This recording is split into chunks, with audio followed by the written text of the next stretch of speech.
muita loucura. Tem coisas que são até impublicáveis, né? Mas já passei por vários, mas tudo para o amadurecimento, sabe? Eu acho que tudo para fazer a gente crescer, né? Mas assim, os principais, eu diria, os momentos de maior, assim, de maior momento mesmo de inusitado, daquela coisa que sai mesmo e você tem que mudar de maneira muito rápida, nas organizações de evento, sabe? Quando você prepara um evento, você organiza, você recebe as lideranças, ou você recebe o público, né? Ali 200, 300, 500 pessoas de todos os lugares, e você tem que se desdobrar para dar atenção, porque as pessoas querem falar com o deputado, mas as pessoas falam com a gente todo dia, então elas querem também vir falar com a gente, né? E aí você às vezes está fazendo o cerimonial, está desenvolvendo ali, e uma coisa muda e você já começa a falar e de repente vem um cochicho no seu ouvido, você tem que mudar tudo o que já está feito, ensaiado, preparado. Então assim, eu acho que nessa parte de eventos são coisas assim, realmente que fogem do controle. Você tem que ter uma capacidade de improviso muito grande, porque sempre há quebra de protocolo. Eu acho que assim, a tendência é melhorar cada vez mais, né? Eu vou citar um exemplo e aí eu vou falar enquanto assessor, enquanto pessoa, a gente brinca, né? Enquanto CPF, né, Rodrigo? Principalmente na área política. Você veja a mudança de governo que nós tivemos, né, na esfera estadual e na esfera federal. Ou seja, nós saímos de linhas completamente diferentes, né? Nós somos substituídos por linhas completamente diferentes. Quer dizer, no governo federal saiu um resquício de uma linha mais à esquerda e entrou uma direita, né? Muitos classificam como ultradireita, mas eu classifico como direita. E em Minas saiu uma linha à esquerda, né? Entrou em tese uma linha também mais liberal. Mas você veja a quantidade de falha na comunicação que houve nesses primeiros meses de governo, tanto em Minas, no governo nosso estadual, quanto em nível federal. Nós tínhamos o nível federal, que é o presidente eleito, e hoje o presidente do Brasil, querendo usar somente as suas redes sociais para dialogar com a população. Ao passo que quando você se torna presidente, você não fala só com o seu eleitorado, né? Você, como candidato, usa os seus canais de comunicação.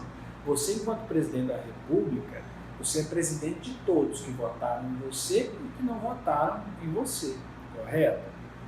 Então você passa a usar outros canais de comunicação para atingir o maior número de ouvintes, telespectadores, de população, de brasileiros. E aí, isso é até um case, se você pensar que houve muita falha, porque se houvesse uma assessoria ali, de fato, forte, assim, não é talvez nem culpa, né, do assessor que está ali também, porque ele segue naturalmente a orientação do que vem acima, do seu superior, mas assim, colocando como se funcionasse do jeitinho que a gente espera que fosse. Então, haveria muito mais um poder, um planejamento de comunicação que não fizesse com que o desgaste hoje do presidente que foi eleito com um alto índice de popularidade fosse rápido como foi, entendeu? Então, assim, esse é um ponto em que a assessoria faz toda a diferença. No governo de Minas, a mesma coisa. O governador eleito, ele entrou realmente num período conturbado, a gente sabe disso, mas houve muito problema de assessoria, de relacionamento de assessor com a mídia em si. Então, a mídia acabou cobrando muita coisa, pressionando muita coisa, que se houvesse uma relação mais amigável, mais tranquila, você teria um discurso de outra forma, não deixando de noticiar o fato. Mas a gente sabe que muita coisa pode ser, né, dialogada, pode ser explicada, pode ser narrada e trazida de outra forma, sem omitir o fato. Então eu vejo que a assessoria ela é um grande caminho. Uma outra questão que eu gostaria de destacar também é com relação à tragédia que nós tivemos recentemente em Brumadinho, né, aqui em Minas, e foi essa tristeza, assim, a gente não tem nem como classificar o que foi essa tragédia realmente em Minas, para o Brasil, e realmente foi uma catástrofe, né? Mas você vê a quantidade de falhas no planejamento de comunicação da própria empresa. Eu não estou entrando no mérito se a empresa está errada ou não, se a empresa, enfim, fez o certo ou não, se ela tem culpa ou não. Isso aí eu não tenho capacidade técnica para avaliar e para falar. Eu estou pontuando a questão da assessoria, para mostrar que é uma profissão promissora, é uma área promissora, mas você veja a quantidade de falhas que houve ali, né?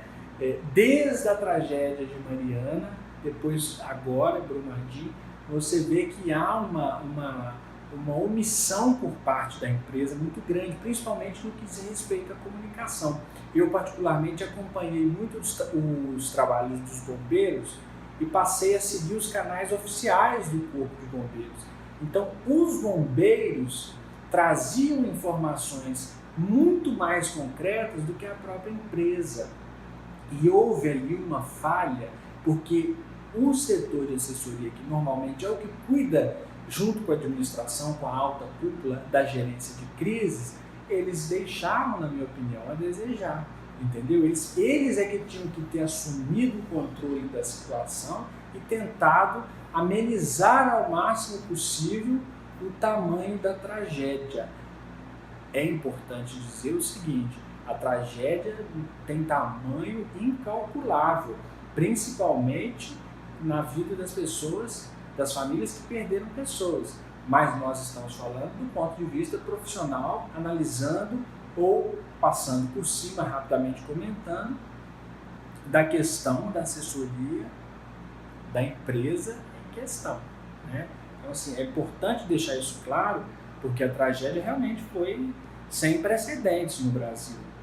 Mas, analisando a questão da assessoria, a gente vê que houve muita falha. Então, eu acho que nós carecemos de bons profissionais. Eu acho que é focar nessa questão digital, né? Tem aquela história, a televisão vai acabar, a audiência da TV diminuiu muito, porque hoje tem Netflix, tem, enfim, uma série de outras coisas, tem YouTube e tal. Tem tudo isso, mas a televisão continua. Pode cair a audiência, mas ela continua. O jornal continua. Quando surgiu a internet, o jornal iria acabar, o rádio ia acabar. Não acabou, pode ter diminuído. As rádios hoje foram para a internet. Hoje o AM tem som estéreo, do FM. Então as coisas vão modernizando, não vai acabar, vai modernizar. As coisas vão vir para a internet. O rádio, por exemplo, quando falaram que o rádio ia acabar, eu pensei, gente, mas como que o rádio vai acabar? A pessoa, a dona de casa, o motorista, está com o rádio ligado o tempo todo. A dona de casa está arrumando a casa, está fazendo almoço, ela não precisa parar em frente ao rádio para ouvi-lo. Ela liga num volume bom e ao longo dos afazeres dela, ela está ouvindo o tempo todo. Então, assim, o que há é uma adequação, uma adaptação. E como hoje nós vivemos essa questão da era digital, que vai avançar cada vez mais, eu não tenho dúvida, e a gente acompanha isso, é focar no digital, é realmente experimentar todas as ferramentas disponíveis, é usar a linguagem adequada para cada veículo. Você tem, por exemplo, hoje, uma coisa que eu gosto sempre de comparar, você tem o Facebook e você tem o Instagram. Né? Aparentemente, para um leigo, muita gente fala comigo, é a mesma coisa. Nós sabemos que não é, porque existe um público específico para cada coisa. E o Twitter nem se fala. Né? O Twitter aqui para nós no interior, inclusive, é muito menos popular do que o Facebook e o Instagram. Então, assim, é focar realmente no digital, estudar, entender, buscar, criar plataformas, né? Apresentar projetos para os seus futuros assessorados nessas áreas digitais. Eu acho que o futuro é aí.